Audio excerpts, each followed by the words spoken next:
Hey guys, welcome back to Clownfish TV. This is Kneon. I am here with Geeky Sparkles. Hello. And Gen Z grads need to toughen up. According to Fortune, they're being given resilience training in the UK to toughen up for the job, like taking criticism on the chin. Yeah, so apparently they're doing like trainings after they hire these people. I'm like, if this is this bad, then colleges should focus on classes teaching you resilience training while you're in school. Because it's ridiculous that you can't go to a job and you have to be taught how to deal with taking criticism.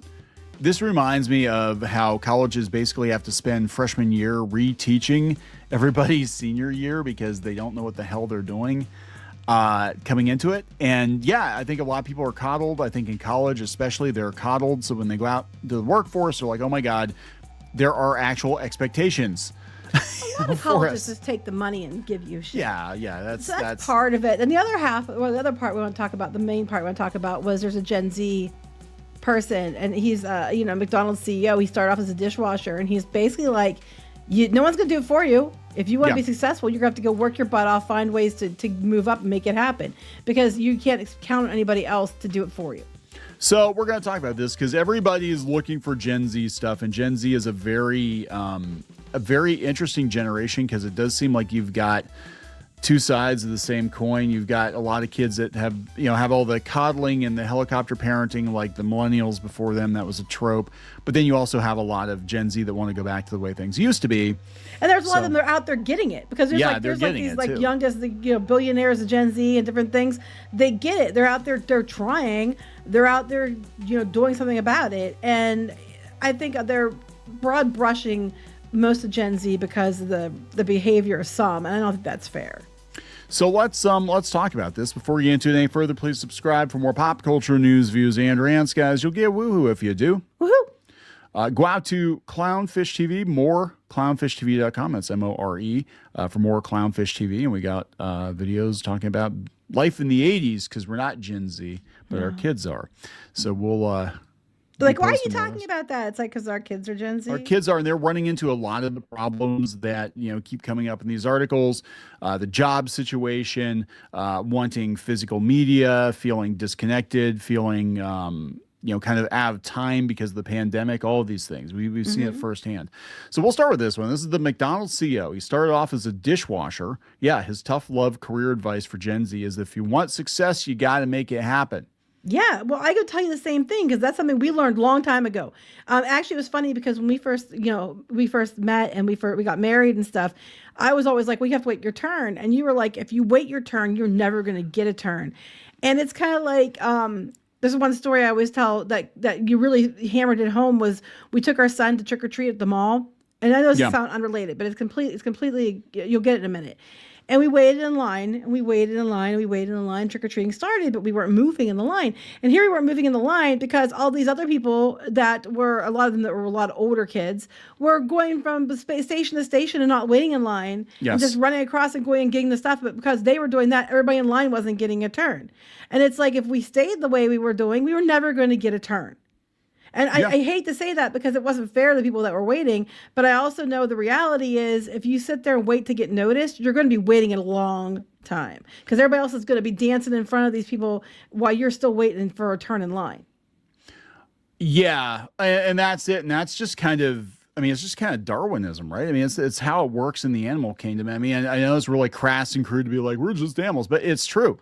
Like, do you think the predator waits until somebody else, brings him a meal and says, here, it's okay. You can have some too. No, they do not. You have to go out and hunt for yourself. You have to get it. You're going to have to find, and just because you're like, well, I don't have that many skills.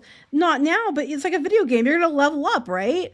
And you might do like different multiple jobs and different things. And they all seem like they're like starter jobs and it kind of sucks, but you're gaining skills from each of those things that you can then, move forward on, which we have real life experience in this. We'll talk about later, but you can move forward on. You're literally like gaining different things and knowing how to do things and connections that you can then use to level up.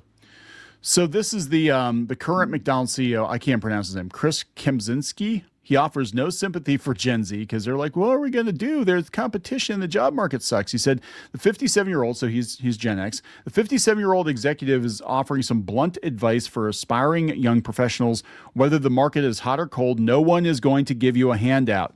Your career is yours to build, and the onus is on you to make it happen. Remember, nobody cares about your career as much as you do, he said in a recent Instagram video. You've got to own it. You've got to make things happen for yourself. Yes. And I posted earlier today, because I was thinking about it. I don't know why. Just, a lot of people backbiting each other on social media and all that. And you have to watch out too, for quote unquote friends or frenemies or competitors disguised as friends, because they will try to kneecap you to get ahead themselves. Especially if you're in the same field. I've had this happen before. I don't know if we talked about it before. I had one friend who actually I thought he was a very good friend who was giving me advice. Oh, don't do this, don't do that, don't sell out, don't whatever. And the first opportunity he had to do it for himself, he did it. Well, no, he was telling you not to send stuff to Marvel because he thought it was DC. It was DC. Or DC. Yeah. He was telling you not to send stuff in for DC, for samples into DC, because that wasn't very Christian of you. As he turned around and was sending samples to DC, he was afraid you were going to beat him out, so he lied to your face. So that's what you call a non-friend. That you have to look at too, especially this is why we talk about like the beloved community, our community, we're all part of the community. If you are in a competitive industry, you can be friendly with people, but chances are you're competing with them too. So I'm telling you. That works for some people. Some people are like, they're friends and they're competitive friends, and that's fine. And you can have respect for your peers, but just realize. You can still be friends with people that compete against you, and your friends. You just realize sometimes they're going to win, sometimes you're going to win. You can do it, but most people are just going to try to stab you in the back to get ahead, and it sucks, but it's true. But they've got, what I'm trying to say is, even if it's unethical, they've got that killer instinct. And unless you have it yourself, if you're waiting for other people to give it to you, you're probably going to be waiting a long time. No, I'm not saying do shitty underhanded things. No. Like, I'm not saying do that. Like you see the villains in the movie that tell them, you go over there, and then they try to like take the deal for themselves or whatever. I'm not saying be like that. You can still get ahead. That happens all the time. It happens all the time. It happens all the time. You can still get ahead. You could still be ethical, and you could still, watch out for yourself and get ahead. You don't have to, resort to being a complete asshat. Watch your back. All I'm saying is watch your back and realize he's 100% correct. Nobody's going to give you a handout. Nobody's going to help you. But here he talks about, he said, you can, to ensure you reach your career goals, he said firsthand that careers really unfold the way you have planned. Yes. Totally. I would school to be a teacher. He said he once dreamed of becoming a professional soccer player, not a CEO, but it became clear early on that, he wasn't up to the level he needed to be. Yeah. So he took, lessons he learned from washing dishes into a 3-decade-long career across companies. Basically, you take what you do know and what skills you do have, and you find a way to leverage them into what you want to do next. And you just, and if like you want to do something really bad, you find what skills you need, you go do work during those skills, and then you apply them to the next step. Well, and this does kind of dovetail with what I was talking about earlier. So my whole life, I wanted to be a comic book artist, and that was it. I just wanted to draw comic books. I want to make comic books. I want to make comic books. Okay, well, fine. By the time I got to a place where I could do comic books, the industry had already cratered. I was, for a while, resentful. I was doing a lot of other things. I was working at newspapers. I was doing web development. I worked in radio for a while, and I was very resentful of that because I was like, I just want to draw comics, but this day job, I guess I'll go do that until I can become an artiste. Well, fast forward a couple of decades, and doing these other things actually have saved our bacon. We actually started businesses doing other things that still are related to the art field or the creative field or whatever, whether it's websites or podcasting or whatever it is, publishing our own stuff.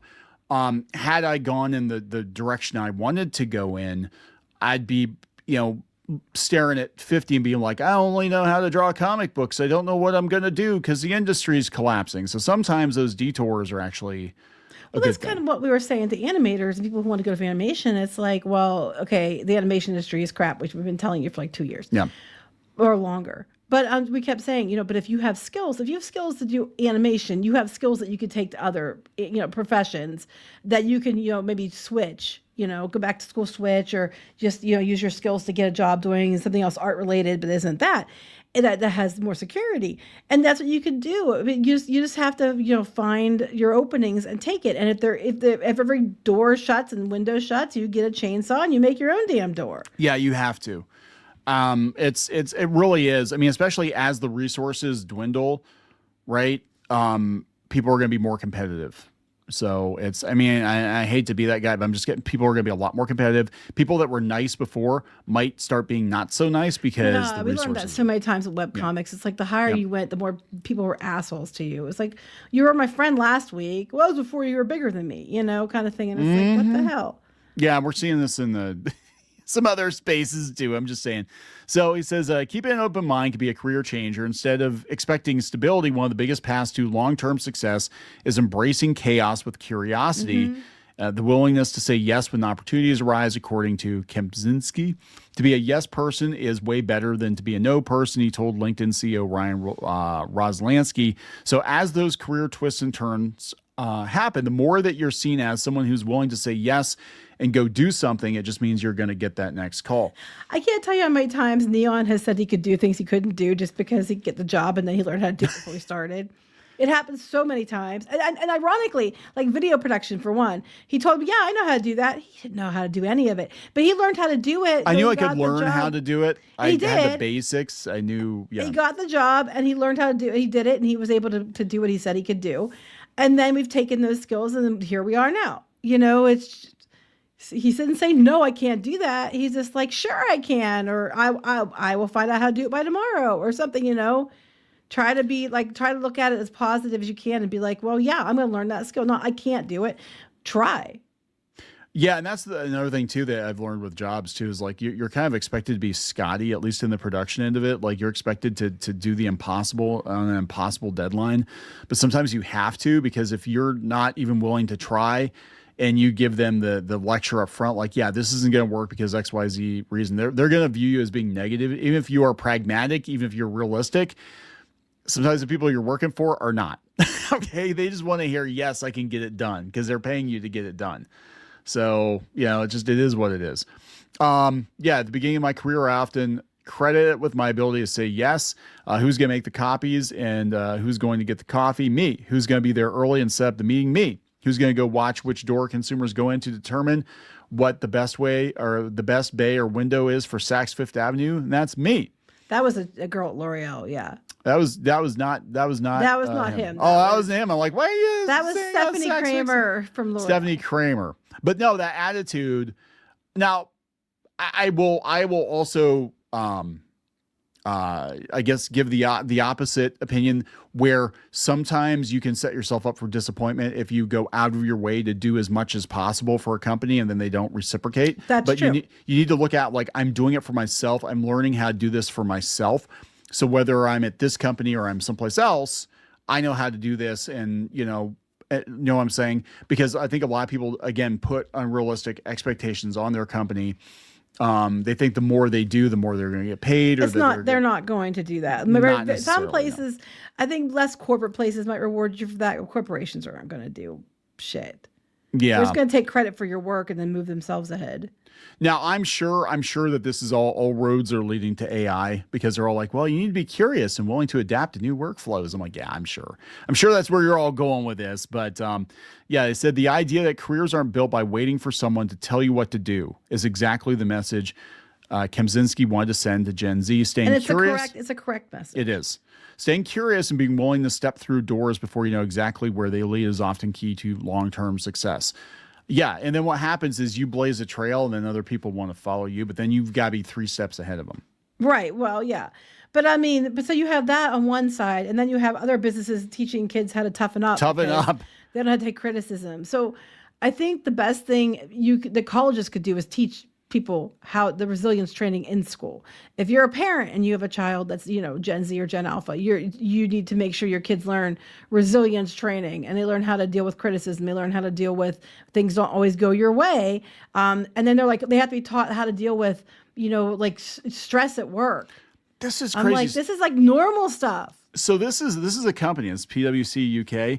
Quite often this is Philippe O'Connor, who's the people officer, HR officer. Okay. Quite often we are struck that the graduates who join us are meeting all the cognitive tests we've set, but they don't always have the resilience. They don't always have the human skills that we want to deploy onto the client work that we pass them toward.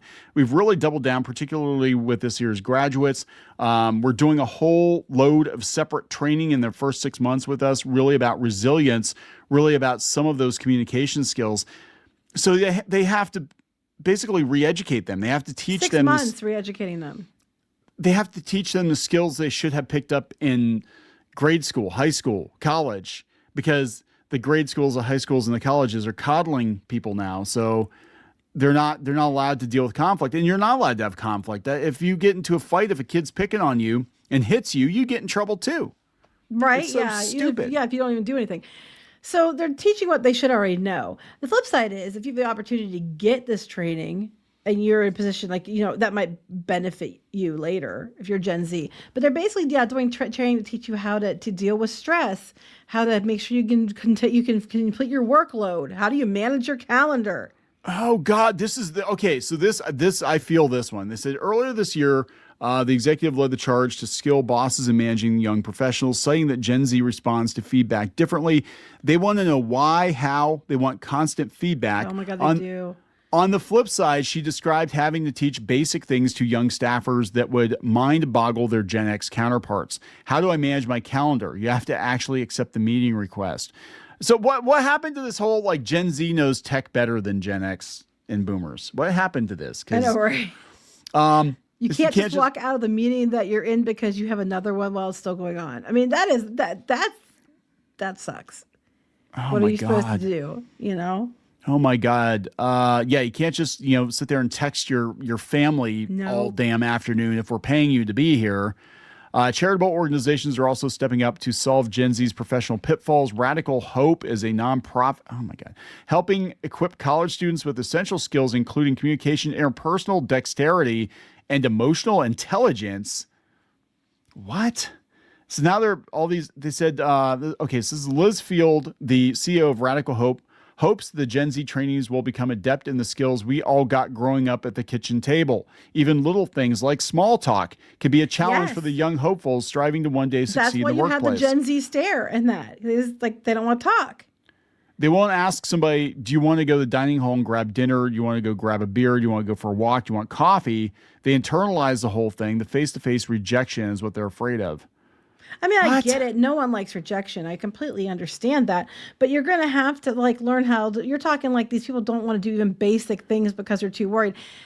I think that colleges, this is the case. And it's a wide enough spread issue that businesses are offering these courses that schools are now, like the one University of New York was offering it. So is it a widespread issue? Yes. Is it everyone? No. But it's a widespread enough issue that I think that having, offering these trainings, it's clearly a cultural shift. It's clearly a cultural identity issue that offering those things is probably a good idea for people to take. If you're Gen Z out there and you're having trouble with some of this stuff, and go look, if they have stuff online for this, then take it if it's going to help you. It only can help you. But why? Because I think they're failed the whole way around. I think you have too many places coddling. I think you have helicopter parents. I think the pandemic. I think university is a joke now. Just they're taking money. No, our son said his degree, and he was like, it was laughable. He learned more in the high school. It is what it is. So they're coming out. It was a good school too. I don't understand. This should be for what we paid for it. Anyway, it's just like, what the hell? So I want to know, but this is what gets me too. Like the people that we deal with, the stands and the like terminally online weirdos and stuff like that, they obsess about name calling and whatever. Cause I think to them, that's the worst possible thing is to be called names. And I'm like, bitch, we used to get into fist fights. I wound up in alternative ed because I was a pain in the ass.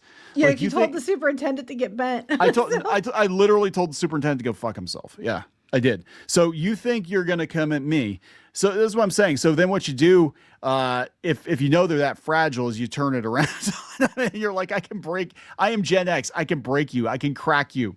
I don't want to crack them though. I don't want to crack anybody. But if you come at me through the screen because you can't do it in real life, then I just have to be like, you're fat, you're ugly, you're stupid. Nobody likes you. Oh, they do that. Like, I don't have to listen to you because you're fat. And I'm like, okay. It's like, well, you're a loser. It's like, you're a master of the obvious. Okay, yes, I know I'm fat, but but this is about you being an idiot. You know what I mean? It's like, look, it's just that they're offering these. One, the college, they're seeing enough of an uptick in this, which means it's a generational thing. It's across the board. It's a large enough issue that you can't just say it's because they're lazy or whatever. There's something that's been missing the entire time, and then schools need to be offering this. Like they should be offering it in high school. I would even say high school. We had like home ec and shop. Yeah, I get that. We're not talking just home ec. We're talking like how do you we had speech. We had home ec, we had speech, we had to write speeches. Basically. But it sounds like, we were taught to do all this stuff in high school, and just life because, we were actually supposed to get out there and do it. And I think that they need more trainings like this. Now, it's hard for me to wrap my head around because around here, it's a more rural area. People are raised, they get out there and they do shit. Like, we have a couple of the trade schools here, and those kids, they're not even done, and they already have internships and partnerships with big companies going out and getting it done. I was just thinking, me, it's like fourth graders using a blowtorch. But seriously, around here, like my cousin's son. Western PA is very get her done. Yeah. Well, my cousin's son, he was fixing cars with him, but when he was like a teenager, and then before he even graduated, he was out there with his own garage. You know what I mean? I was pulling dents from cars when I was a kid, and my friend, he was rebuilding engines with his dad when he was like 12 years old. Yeah, well, that's what I'm saying. We were expected to do stuff too, and I think the best thing you can do as a parent even is to make sure your kids go out and get a job. It was like common sense back then. Everybody had jobs, but it's common sense because I know for a fact that it's helped our kids immensely. Having that interfacing with the public, going out there and doing that stuff, and they had some money and stuff too. But the experience itself with working with people and having to answer questions and having to do. Huge difference, like night and day difference. Yeah. It went from she's gonna get mad at me for saying this, but our daughter was really quiet and really so scared she wouldn't even order at a restaurant. And it went from that to she just goes and does whatever she wants. She's like, oh, I'm just gonna go here because I feel like it. Huge difference. And I'm like, so it's totally possible that Gen Z can be, that can learn this stuff. They just have to be given the experiences to do it. And if you're a Gen Z person, go out there and get a job and do something, or go volunteer, do internships or go volunteer someplace and work with the public. Just so you can get that experience and then learn from the people that instead of mocking the boomers, maybe watch how they engage with people, watch how they interact. Maybe not Gen X so much because we're more combative, but watch how they deal with situations. And just people watch situations and watch how it's dealt with at places. Yeah. And these will give you some skills that you can maybe take to help you with these problems moving forward. Oh, God, this just is so alien to me. It really is. I know. I'm trying to wrap my head around as a teacher. And I'm trying to say, well, let's break it down in some things you can do to help. If you want to help get yourself ahead, if you want to help, do whatever you can to give yourself a little bit of an edge, maybe some of the things we're suggesting might be helpful as a mom and a teacher. I was thinking he's got a big scar on his face. I'm like, is that from the Burger Wars? Did you get into it with the Burger Wars? Burger King hit you? No, 10-1, it was Wendy's. Wendy's. He called her Red. He called her Red. And he got into it. He's a veteran of the fast food wars. All right, we're going to wrap this up. Yes. Please subscribe for more pop culture news, views, and rants. We'll talk later. Bye.